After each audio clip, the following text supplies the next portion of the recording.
자, 오늘 하나님께서 우리에게 주시는 말씀을 봅니다. 신약성경 요한복음 6장 24절부터 40절까지의 말씀입니다.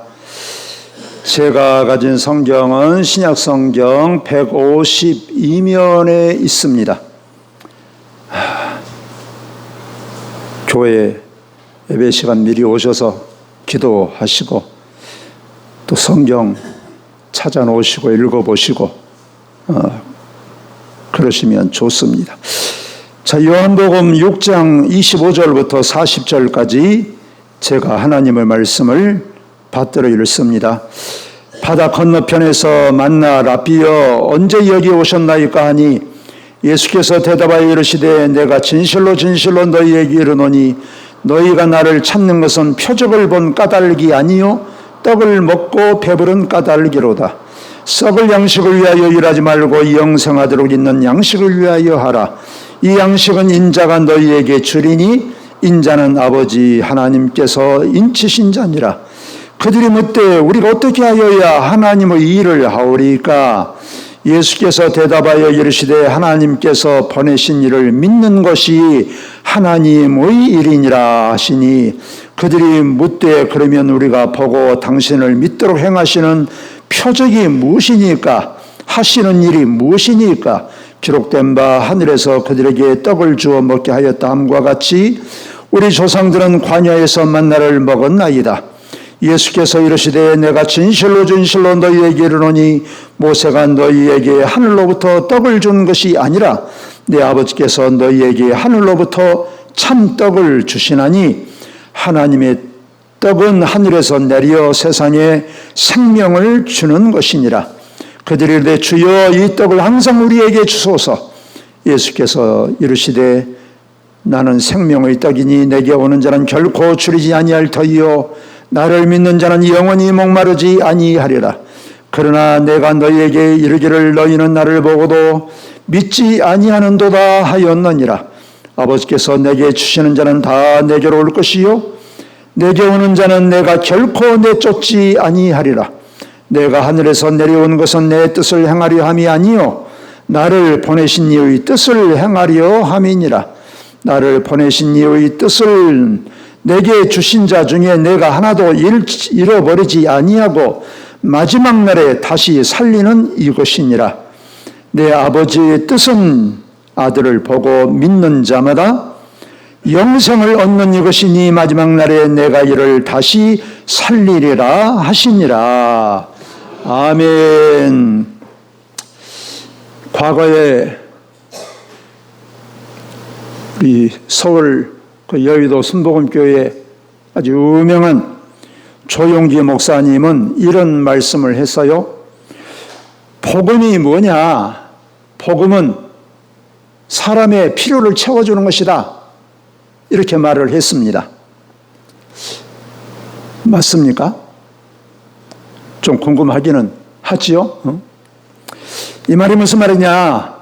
배고픈 사람에게는 먹을 것을 주고 가난한 사람은 부자가 되게 하고 병든 사람은 건강하게 해주고 이게 복음이다. 그랬어요. 그러면서 그 목사님이 두고 쓰는 성경 구절이 있습니다. 그게 무슨 구절이냐? 요한삼서 1장 2절 말씀 유명하지요. 사랑하는 자여 내 영혼이 잘됨같이 내가 범사가 잘되고 강건하기를 내가 간구하노라. 그러니까 영혼이 잘되고 범사 모든 일이 잘되고 건강하고 세 가지. 그래서 그 목사님은 생전에 그랬습니다. 이거를 삼박자 구원 또는 삼박자 축복, 더 나아가서는 오중 복음이란 말도 하기는 하셨습니다만 이것을 아주 설교할 때마다 이걸 반복을 했어요. 마지막에 예수 믿으면 병이 낫고 부자가 되고 모든 것이 잘 된다. 그래서 수많은 사람들이 그야말로 구름대처럼 모였습니다. 병이 고침을 받기도 했어요. 또 그때는 우리나라가 아주 경제가 발전했던 그런 시대이기 때문에 또 부자가 되기도 했습니다. 물론 성경에서 보면 예수님께서 병을 고쳐주기도 하셨습니다. 불치병도 고쳐주시고 죽은 사람도 살려주시고 또 오늘 성경 말씀에서 보면 예수님께서 광야에서 복음을 전하시는데 이 사람들이 이제 계속 듣다 보니까 시간이 가고 좀 굶주렸어요. 그래서 그냥 돌려보낼 수가 없어서 기적적으로 그야말로 한 어린아이의 주먹밥이죠. 도시락, 물고기 2마리와 보리떡 5개로 5,000명을 배부르게 먹이고 12바구니나 남기는 놀라운 이적을 행하셨습니다. 자, 이렇게 그야말로 상상할 수 없는 일을 예수님께서 행하셨지요. 우리 예수를 믿으면 불치병이 고침을 받기도 합니다. 가난한 사람이 부자가 되기도 합니다. 복음을 받아들이고 예수를 믿는 그 사람, 그 나라는 다 잘 됐어요. 그래서 세계 역사를 보아도 지금의 영국이나 북유럽, 지금은 또 조금 좀 어렵다고 합니다만 세계에서 가장 잘 사는 나라 아닙니까? 그런데 그들이 복음을 받아들이기 전에는 영국이나 북유럽 사람들, 그 스칸디나비아에 살았던 사람들은 원래 바이킹이 뭐냐? 어린이들 놀이터에 가서 그 배 탄 그 바이킹이 아니고, 바이킹이라는 말은 배를 타고 해적로로 탄 것이 바이킹입니다. 바다에서 배 타고 해적로로 했다니까. 강도짓을 했다니까요. 이게 사람이 할 짓입니까?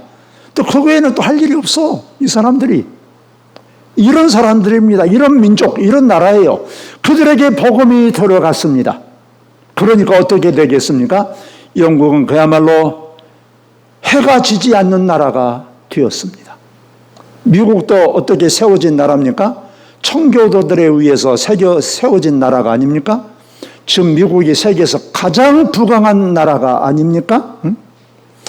자, 이렇게 역사가 증명을 하고 있어요. 복음을 받아들이는 나라는 다 잘 삽니다. 우리나라도 마찬가지지요. 우리나라가 언제 이렇게 잘 살았습니까? 복음을 받아들이고, 그러면서 우리나라가 그야말로 지금은 세계 10위니, 군사력은 세계 5위니, 심지어는 4위니, 이런 세상을 우리가 살아가고 있어요. 우리는 이렇게 얼마나 부자인지를 잘 몰라요. 이처럼 복음은 현실적으로 사람들의 필요를 채워주는 것, 사람들이 요구하는 것을 채워주는 것이 복음이다. 틀린 말은 아닙니다. 그러나 그게 또 맞는 말도 아니에요. 이것이 복음의 전부가 아니다, 이거지요. 물론 예수님께서 병든 자를 고쳐주기도 하셨고, 조금 전에 말씀드린 것처럼 배고픈 사람을 배부르게 먹여주기도 하셨고, 기적을 행하기도 하셨고, 자, 그것이 목적이 아니라 이런 사건들을, 이런 놀라운 이적을 통해서 예수님은 과연 어떤 분인가, 이것을 알게 하기 위해서 그런 거예요. 그리고 더 나아가서 예수님을 믿게 하기 위해서 그런 것입니다. 그러니까 병을 고쳐주고 부자가 되게 해주신 것은 맛보기 준 거라니까. 맛보기, 여러분. 자, 오늘 말씀이 그것을 우리에게 아주 잘 가르쳐주고 있습니다. 자, 오늘 말씀에서 보면 예수님을 따라다녔던 사람들 그대로 집으로 돌려보낼 수가 없어서 예수님께서 그야말로 오병이어로 남자만 어른만 5,000명이니까 여자 애들 합하면 최소한 15,000명 내지 20,000명 정도 되었을 것이다. 이런 사람들을 배가 부르게 먹게 했다니까. 그리고 또 남았으니까. 자, 그런데 이 사람들이 이제 집으로 돌아갔어요. 그 다음 날도 이 사람들이 예수님을 찾아다녔습니다. 어제 만났던 그 자리로 사람들이 왔어요. 그런데 예수님이 안 계시거든. 예수님은 기도하시다가 배를 타고 건너편으로 가셔버렸거든. 자, 그래서 이 사람들은 계속해서 예수님을 찾아다녔어요. 왜 찾아다녔을까요? 오늘 예수님께서 26절에서 말씀하시거든요. 예수님께서 이렇게 말씀하셨어요. 너희가 진실로 진실로 너희에게 이르노니 너희가 나를 찾은 것은, 너희가 지금 예수님을 찾아다닌 것은 표적을 본 게 아니라 그 한 어린아이의 그 도시락 가지고 수만 명을 먹였던 그 놀라운 이적을 보면서, 야, 예수님은 우리를 구원해 주시는 구원의 주님이시구나, 이걸 믿고 온 게 아니고 뭐라? 떡을 먹고 배부른 까닭이다. 그러니까 오늘도 그 기적을 행해서 오늘도 배부르게 해주시오, 내일도 배부르게 해주시오, 모레도 배부르게 해주시오. 이것을 위해서 왔다, 예수님께서 말씀하시는 것입니다. 그러면서 예수님께서 그들이 무엇 때문에 찾아오신 줄 알죠, 지금? 자, 그러면 그들의 필요로 한 것이 무엇입니까? 그들이 요구한 것이 무엇입니까?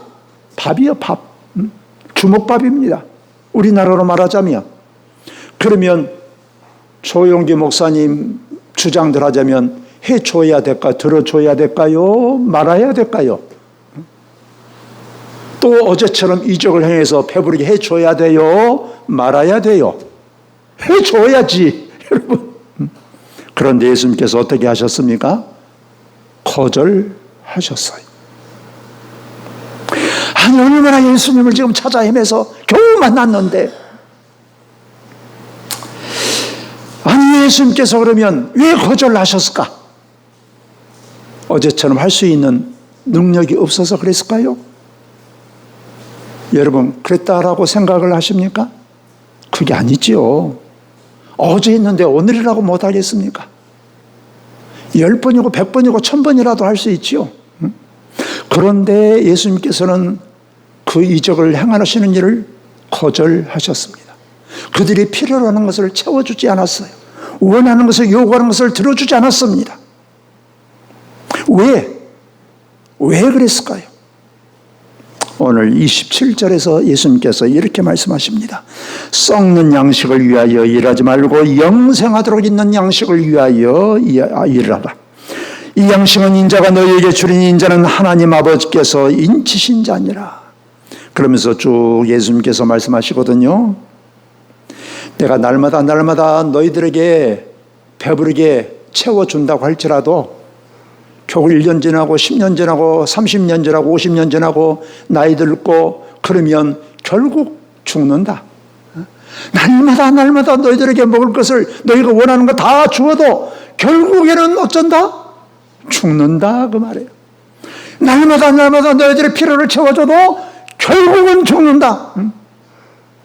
가난한 사람을 부자가 되게 해줘도, 병든 사람 건강하게 해줘도 그는 10년 후에 다시 병 걸릴 수도 있고 늙으면 다시 쇠약해지고 결국에는 죽는다.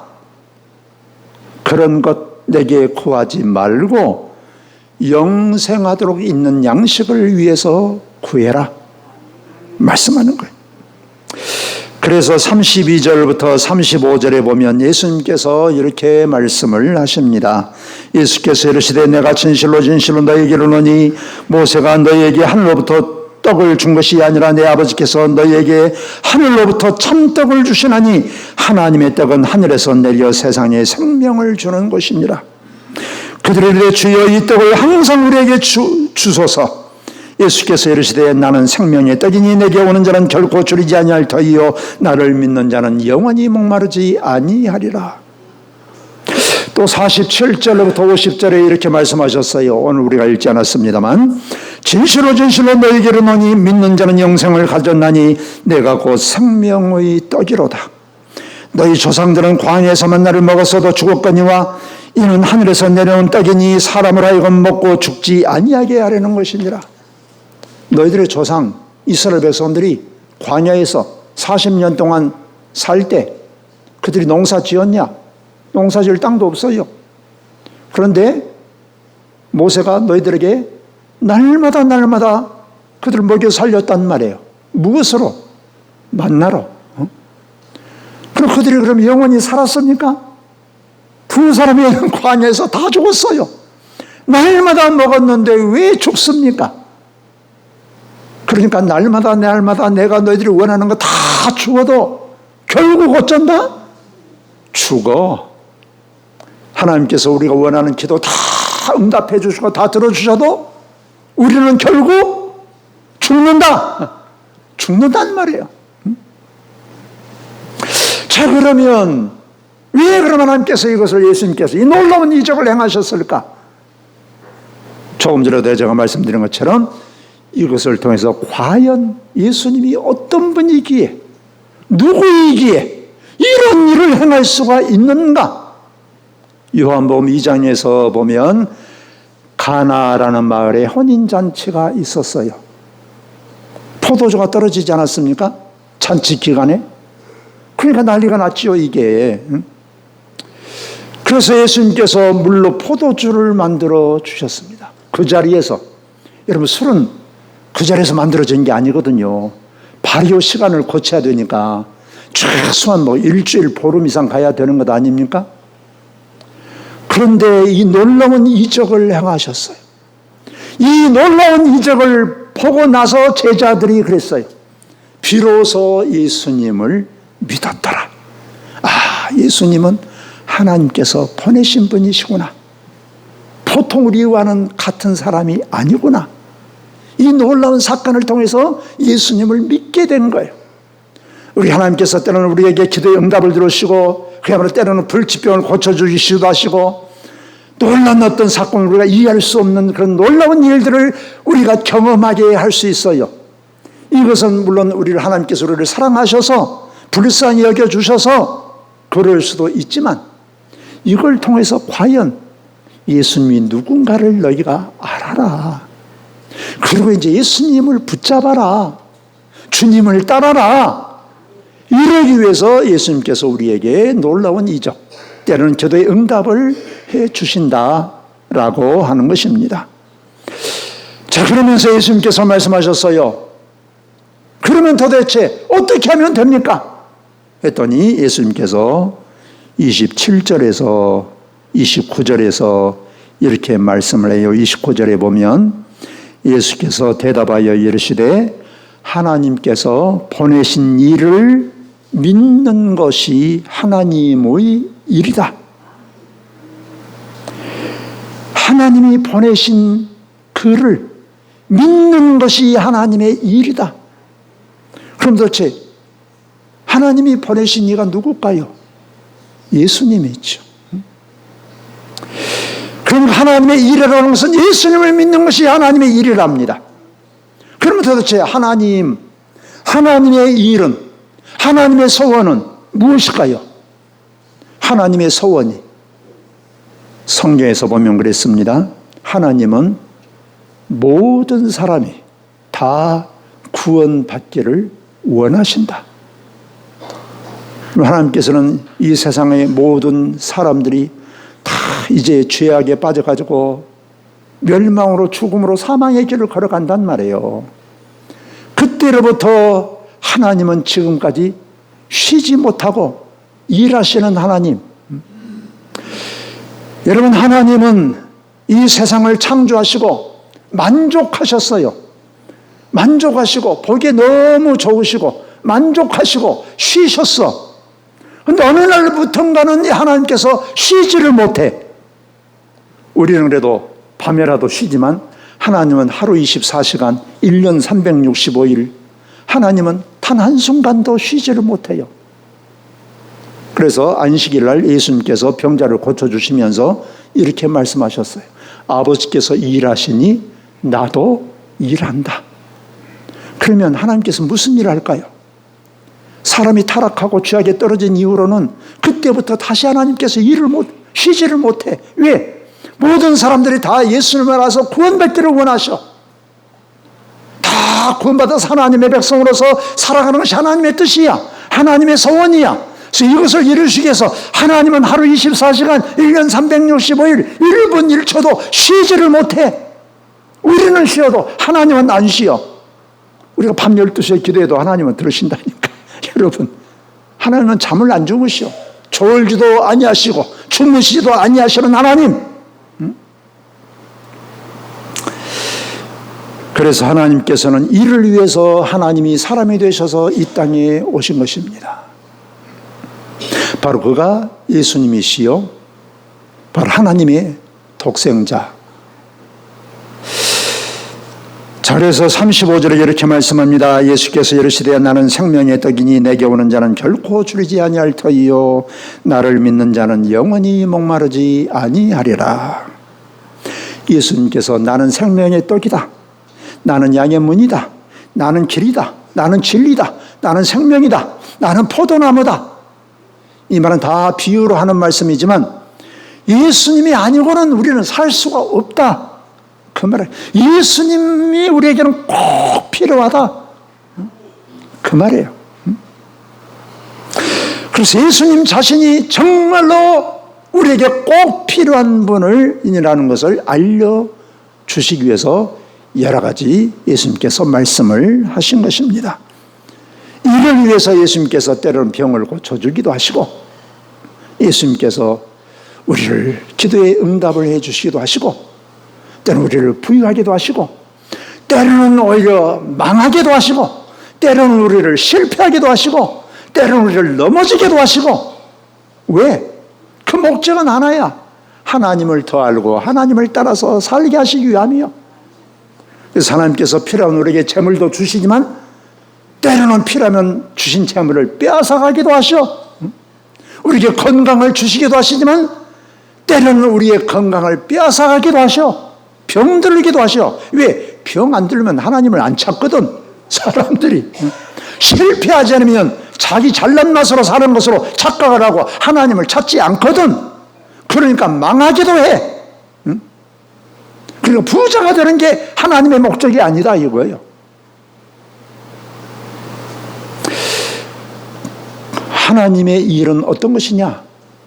조금 전에 말씀드렸지요. 예수님을 믿는 것이다. 예수를 믿는다라고 하는 말은 예수님과 하나가 된다, 이런 뜻입니다. 예수님과 연합한다. 그래서 예수님과 어떻게 하면 하나가 될 수가 있습니까? 바로 말씀이 육신이 되어 우리 가운데 오셨다 했습니다. 예수님은 말씀이에요. 예수님은 말씀, 하나님의 말씀. 그래서 말씀이 육신이 되어서 우리 가운데 오셨어요. 예수님은 말씀하십니다. 하나님은 말씀으로 이 세상을 창조하셨어요. 하나님은 말씀이고 말씀은 예수님이고 예수님이 하나님이고, 이건 그냥 하나야 하나. 여러분, 자, 그러면 여러분, 예수님과 하나 되는 방법이 있어요. 뭐냐? 하나님의 말씀, 예수님의 말씀을 듣고 예수님의 말씀이 우리 안에 있고, 그리고 예수님의 말씀에 따라서 살아가는 것, 말씀과 내가 하나가 되는 것, 이것이 예수님과 하나가 되는 방법입니다. 자, 그래서 예수님께서 이제 그 이적을 행하시는 것을 거절하셨어요. 사람들이 실망했습니다. 아니, 어저께처럼 해주지 왜 안 해주냐? 실망해가지고 사람들이 다 등을 돌리고 떠나버렸습니다. 떠나니까 예수님께서 제자들에게 말씀을 하십니다. 너희들도 내게 실망해서 나로부터 떠날래? 말씀하셨어요. 너희도 갈래? 갈래라고 말씀하지 않았지만 성경에서 보면 너희도 가려느냐? 예수님께서 그랬어요.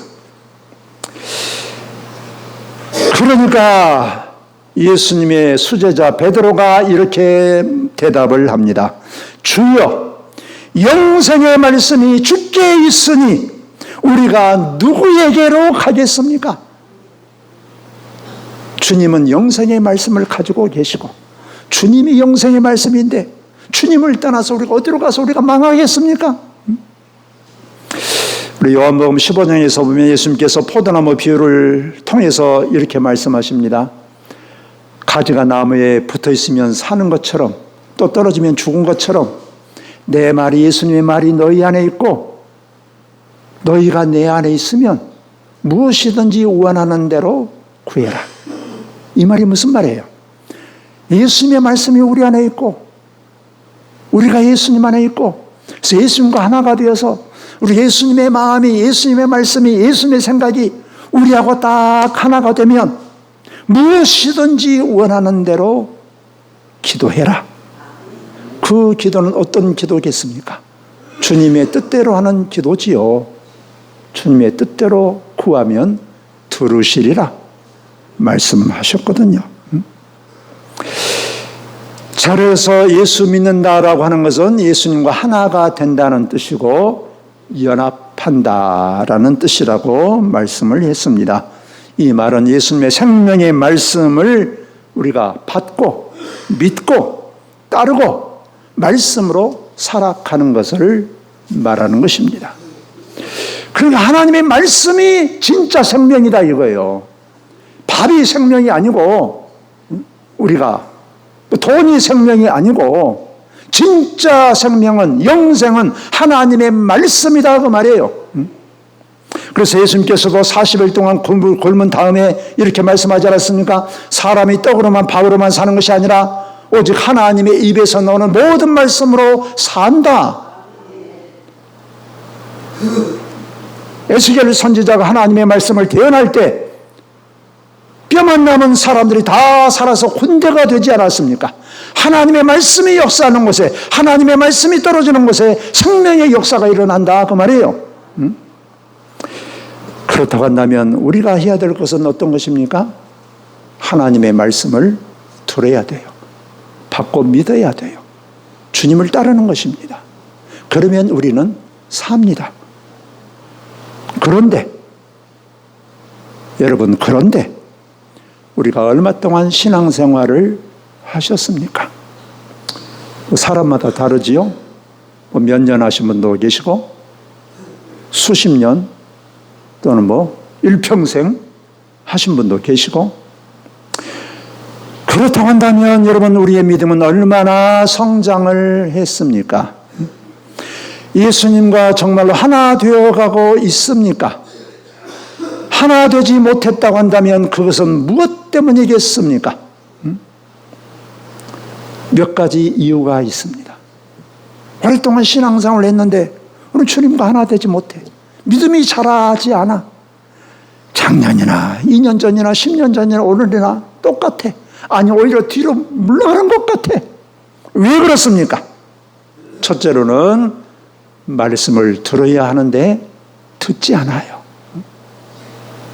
여러분, 지금 듣지 않으신 분은 지금 여러분 하나님으로부터 직접 하나님의 말씀을 들으려고 하는 분들은 다 잘못된 것입니다. 눈을 딱 뜨시고 저를 보셔야 돼. 저를 보셔야 돼, 여러분. 꿈 날아가시면 안 된단 말이에요. 말씀을 안 들으니까 믿음이 안 자라. 듣지를 않아요, 첫째. 두 번째는 듣기는 듣는데 순종하지 않아. 말씀은 말씀이고 교회당 문에 나가자마자 세상 일에 바빠. 그러니까 지금까지 살아온 방법대로 그냥 살아가 버리는 거야. 말씀을 들을 때 그때뿐이야. 그리고 세 번째는 그것이 계속해서 반복되면 마음이 점점 둔해지기 시작해요. 둔해져. 말씀을 들어도 감동이 없어. 아, 나 그 말씀 나도 알아. 알죠? 이 말씀을 여러분, 이 성경 구절, 이 내용을 여기 모르신 분이 과연 몇 분이나 되겠습니까? 예수님께서 500여로 5,000명을 먹이고 12바구니를 남겼다는 이 놀라운 이적을, 이 내용을 모르시는 분이 과연 얼마나 되겠어요? 나도 듣고 듣다 보니까 이제 습관화됐어. 여러분, 큰 그 벽시계 시계추가 왔다 갔다 왔다 갔다. 그게 습관이라고 주일날은 교회에 왔다 갔다만 해. 그러고 이제 예배 드리고 나면 땡 끝나버려요. 이러고 둔해져요. 감동이 없어요. 그러니까 그런 말 있잖아요. 제일 은혜 못 받는 사람이 죄송하지만 목사래요, 목사. 그 다음에 장로래요. 오랫동안 하다 보니까 아, 그 말씀 나도 알아. 그런데 감동이 없어. 그리고 하나님의 말씀을 사용할 힘이 없어. 적용할 힘이 없어. 감동이 없는데 뭘 적용을 해요? 그러니까 선택해야 될 때도 믿음으로 선택하지 않아. 말씀대로 선택하지 않아요. 아브라함의 조카 롯이 그러지 않았습니까? 정말 선택해야 될 때에 하나님 기준으로, 말씀 기준으로 신앙 기준으로 선택을 못해요. 눈에 보이는 대로 그냥 따라가 버리는 거예요. 가버리는 거예요. 그러니까 연륜만 늘어나지 그야말로 영적 성장은 넘치고 습관적인 신앙생활을 계속해서 하게 되는 것입니다. 그러면 우리가 어떻게 해야 될까요? 거꾸로 하면 돼요. 거꾸로, 어떻게 거꾸로? 말씀을 들어야 됩니다. 할렐루야. 말씀을 들어야 돼. 여러분, 말씀을 듣되 아멘으로 받아야 돼. 머리로 받지 말아요. 말씀은 먹은 것이라니까, 생명이라니까. 생명의 양식이에요, 여러분. 귀로만 듣는 것이 아니라 마음으로 받아야 돼요. 그리고 알고 있는 것만으로 그치면 안 됩니다. 그러면 결코 믿음이 자라지 않아요. 우리가 교회당 문 밖으로 나감과 동시에 하나님의 말씀이 그대로 적용이 돼야 돼. 순종해야 돼요. 그래야 점점 믿음이 자라게 되는 것입니다. 우리가 잘 아는 그 구약 성경에 그 아람 나라의 군대 장관 나아만이 있지 않았습니까? 나병이 들어가지고 먼 나라 북이스라엘 엘리사 선지자한테까지 찾아오지 않았습니까? 수많은 금은 보화를 수레에 싣고 자기 그 수종자들을 거느리고 겨우 어떻게 어렵게 찾아왔어요. 그런데 자기는 그 아람 나라의 큰 나라, 우리로 하자면 그때 우리나라는 조선만 되고 만큼 되고 그 아람 나라는 저 중국만큼 돼요. 큰 나라에서 군대 장관이 왔으니, 그것도 엘리사, 아무것도 아닌 사람한테 왔으니 엘리사가 어떻게 해야 되겠습니까? 신발 벗고 밖에 나가서 마중해야죠. 영접해야지요. 그런데 문도 안 열어봐 버려. 얼마나 이게 자존심 상하겠어요. 기분이 팍 상해버리지 않겠습니까? 그런데다가 직접 말도 안 하고 자기 종 보내서 요단강에 가서 7번 몸을 담그시오. 자기는 어떻게 생각했습니까? 기도해서 고쳐줄 것이다. 자기의 생각이에요. 자기 생각과 맞지 않아요.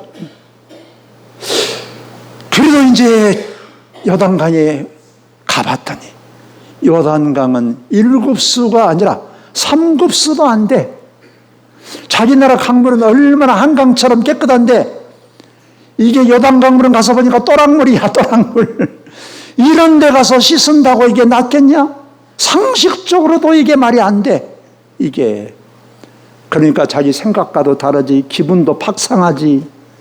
이게 상식적으로도 아니지요. 논리적으로도 아니요. 경험적으로도 안 맞지요. 그래서 기분이 나빠서 말머리를 돌려서 확 그냥 자기 나라로 돌아가려고 했단 말이에요. 그런데 자기 수행원 중에 한 사람이 말고삐를 잡고, 대장님, 더 심한 것이라도 더 어려운 일이라도 못하겠습니까? 하십시다. 했더니 이 나아만이 마음을 돌이켜서 7번 몸을 잠갔더니 어떻게 되었습니까? 나았지요. 나았습니다. 여러분, 이것이 중요합니다. 우리 하나님의 말씀을 들을 때 내 생각과 맞지 않아요. 내 기분에도 맞지 않아. 논리적으로도 맞지 않아. 하기도 싫어. 그러면 우리가 망할 것 같아. 어떤 사건이 일어났어. 어떤 사건이 일어났는데, 어떤 일이 일어났는데 이게 모든 되어가는 것이 이게 내 생각과도 달라. 내 기분과도 달라. 내 감정과도 달라. 내가 지금까지 알고 있는 것과는 달라. 그럴 때 우리가 어떻게 하겠습니까? 내 생각이 어떠해도, 내 기분이 어떠해도 그게 중요한 게 아니라 하나님의 말씀이 뭐냐? 내 생각이 기준이 아니라니까요. 내 감정이 기준이 아니야. 여러분, 우리의 감정은 하루에 12번씩도 바꿔져요, 여러분. 하루에. 초석변한다고 그러지 않습니까? 여러분, 아침 저녁으로만 바뀌어도 사람이 괜찮은 사람이에요, 여러분.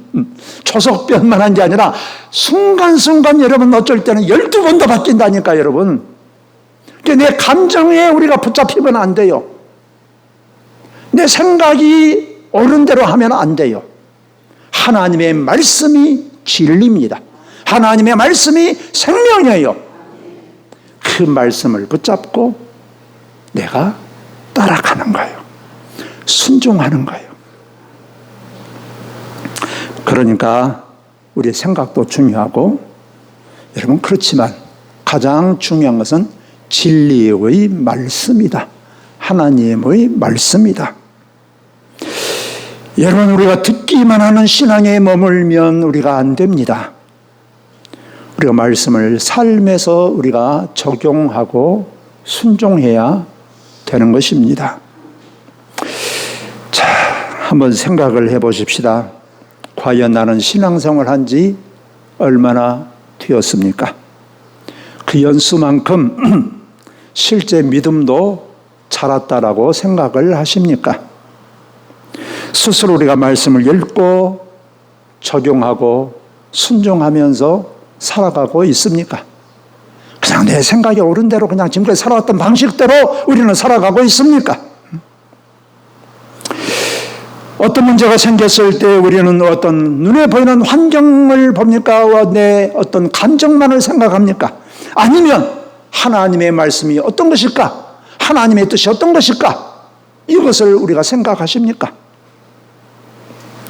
우리는 말씀을 머리로 아는 사람입니까? 아니면 우리는 하나님의 말씀에 순종하는 사람입니까? 이것을 생각을 해 보십시오. 우리가 말씀을 듣고 내 생각과 내 감정에 휩쓸리지 말고 말씀을, 우리가 하나님의 말씀을 순종하는 것. 그래서 우리가 예수님을 믿음으로 살아가는 것. 이것이 하나님께서 우리에게 원하는 것입니다. 믿음으로 살아가는 것이 하나님께서 우리에게 원하는 것이고, 이것이 하나님의 일입니다. 그래서 우리가 하나님의 말씀의 능력을 날마다 순간마다 우리가 경험하고, 그리고 하나님의 생명의 능력으로 살아가는 그런 복된 성도들이 되시기를 주의 이름으로 축원합니다. 살아계신 우리 아버지 하나님, 주님의 그 크신 사랑과 은혜를 감사합니다. 우리 하나님은 생명이시요 능력이시요 우리 주님은 진리이십니다. 내 생각이나 내 감정보다도 하나님의 말씀을 저희들이 받고, 하나님의 말씀을 저희들이 간직하고, 말씀을 붙잡고 말씀 따라 삶으로 말미암아 믿음으로 살게 하여 주옵소서. 하나님을 순간마다 경험하게 하여 주시고, 그래서 하나님의 기쁨이 되고 하나님의 자랑이 되고, 저희들이 하나님과 더불어서 살아가는 저희들 되게 하여 주옵소서. 참으로 하나님의 뜻을 이루고 하나님의 일에 합당한 저희들을 되게 하여 주옵소서. 예수님 이름으로 기도하옵나이다. 아멘.